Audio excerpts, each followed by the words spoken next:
exclusivamente. Y el resto ignora la existencia de algoritmos, aunque son sectores donde se utilizan de forma habitual. ¿Y esta ausencia qué implica al final? Pues una ausencia de regulación. Si la inteligencia artificial no se menciona, no se negocia y, por supuesto, no se controla.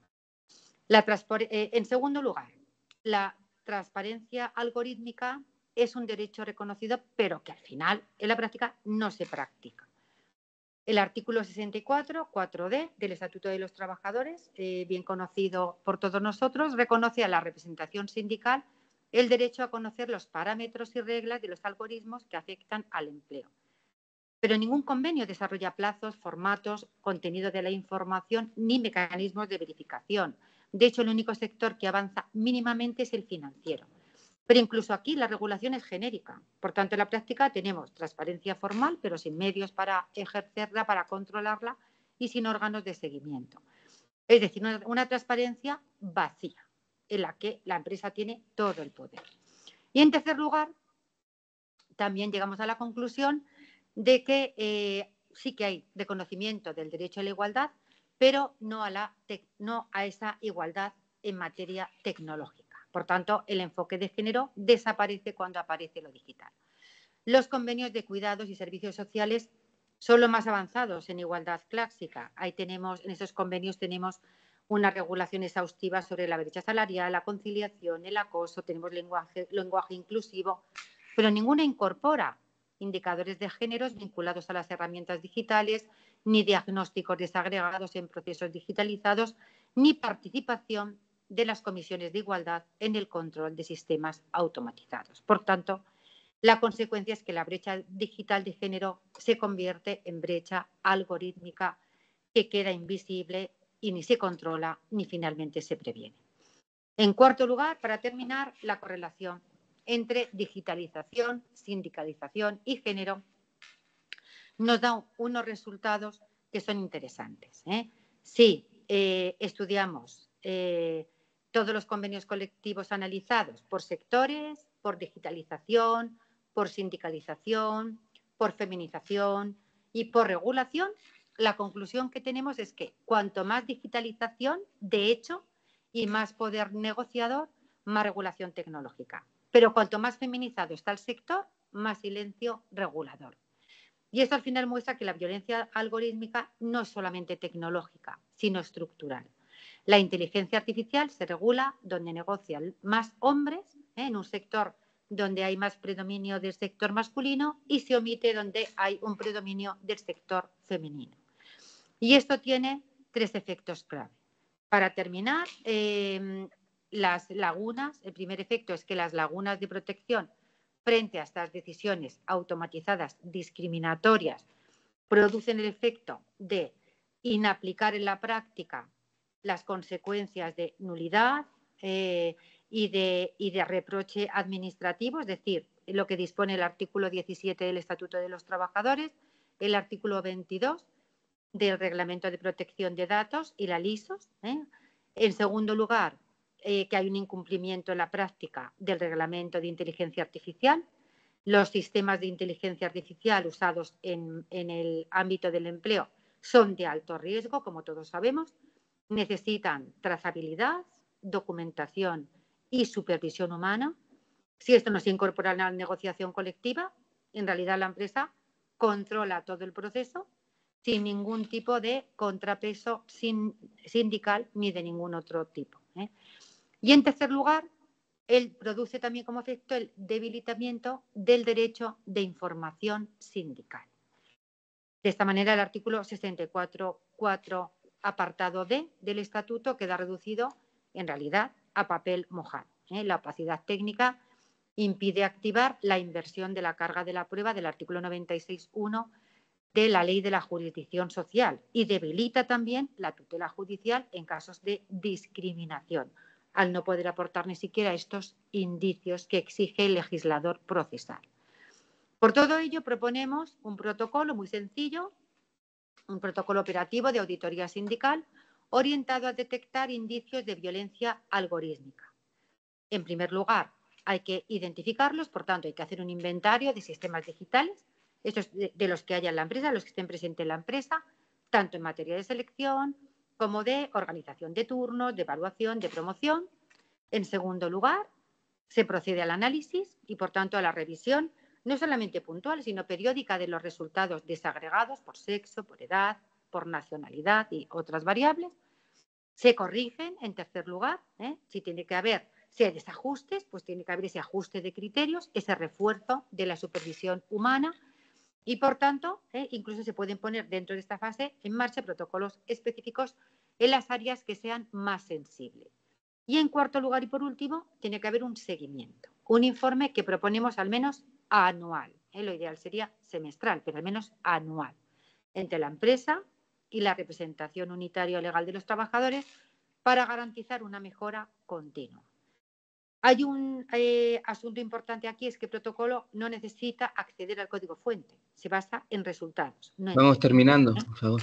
Y con esto terminamos. Simplemente esta frase, ¿no? En el siglo XX todos hemos luchado contra la discriminación en las decisiones humanas, y ahora en el siglo XXI nos toca luchar contra la discriminación donde nadie parece decidir. Si no intervenimos ahora, el algoritmo será el próximo agente de desigualdad y además lo hará con una apariencia perfecta de objetividad. Muchísimas gracias.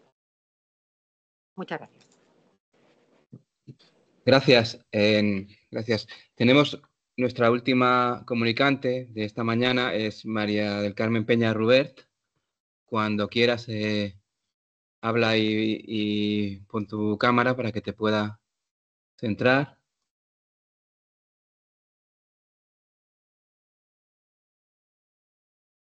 Si estás por aquí, qué bueno estás. A ver.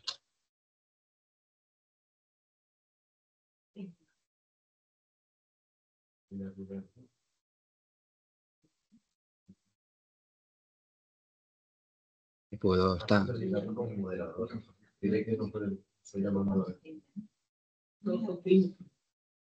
Aquí la tengo localizada, pero no.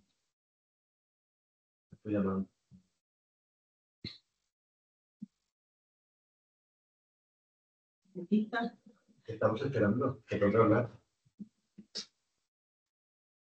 No, pues nada, te corto. No viste el último papel. Que no, que te toca ahora, que no has mirado el último papel. Bueno. Claro. No. Sí, para mañana. Vale, pues nada, entonces lo dejamos aquí, ¿no? Y continuamos hasta las 5 que volvemos, dejaremos de grabar, o sea que habrá que volver a conectarse y aquí estaremos a las 5. Muchas gracias a todos y buenas tardes. ¿Puedo hacer una pequeña... Sí. O no? Ya que no hay 5 minutos. Sí. Vale. Siéntate, si quieres. No. Bueno, no. El ordenador, no con el micrófono. O sea que ya. Siéntate ahí. Es solo por esos 5 minutos, como llevamos poco tiempo escuchando, así digo yo, o esto otro. No, esto me vais a perdonar, ¿no? Soy Jesús García del Centro Internacional de Formación de la OIT de Turín y me dedico a formación. Y a mí me han gustado mucho todas las comunicaciones. Me parece que han estado súper bien, súper interesantes y tal. Pero nosotros que trabajamos específicamente en los temas de violencia, yo a modo de reflexión diría que tendríamos que ser quizás un poquito más, no sé cómo decir, un poquito más exactos en qué tipo de conceptos estamos utilizando, ¿no? No creo que, bueno, no solamente no creo, sino que ahí está un montón de base literaria, normativa, empírica, que diferencia entre lo que es discriminación, desigualdad, maltrato, violencia, acoso. Son conceptos diferentes. Entonces, yo lo que he visto en alguna de las presentaciones, y lo digo a modo de reflexión y porque ya tengo muchas canas, es que pareciera que podemos poner a todo una misma identificación, ¿no? Y hablar de violencia, ¿no? Hemos visto antes en violencia económica que uno de los aspectos era la violencia institucional.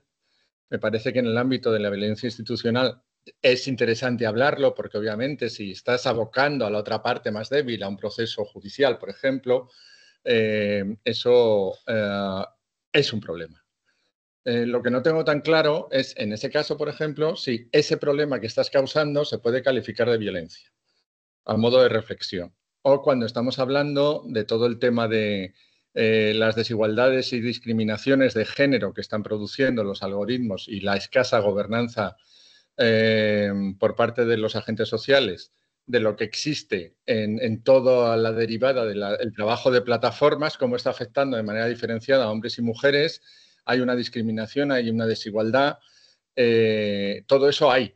¿Lo podemos llamar también violencia? O sea, yo lo que quisiera es también decir que ante determinados sectores de la sociedad que ponen encima de la mesa un aspecto, como diría yo, descalificativo de este tipo de preocupaciones y hablan de la ideología de género como un aspecto a denostar. Por otro lado, nos encontramos con un montón de buenas intenciones en donde ponemos el sello de la violencia delante de un montón de problemáticas que en otros contextos académicos, universitarios o de negociación, etcétera, tienen otras conceptualizaciones, ¿no? Entonces, yo creo que quizás deberíamos cuidar un poco eso por el riesgo que tiene de que pareciera que todo es lo mismo. Y bueno, hay un poquito la reflexión, es una reflexión controvertida, una reflexión crítica, pero me parece que la pureza conceptual y lo que deriva de la regulación de todos estos conceptos y las políticas y estrategias de intervención son diferentes. Y tenemos que hacer especial cuidado con eso por toda la avalancha que viene por parte de una parte de la sociedad, no sé si la puedo llamar reaccionaria o no, que se antepone o se propone en una posición de controversia respecto a todos estos avances, ¿no? Casi una comunicación. ¿Viste? Pues muchas gracias y a las 5 continuamos. Para.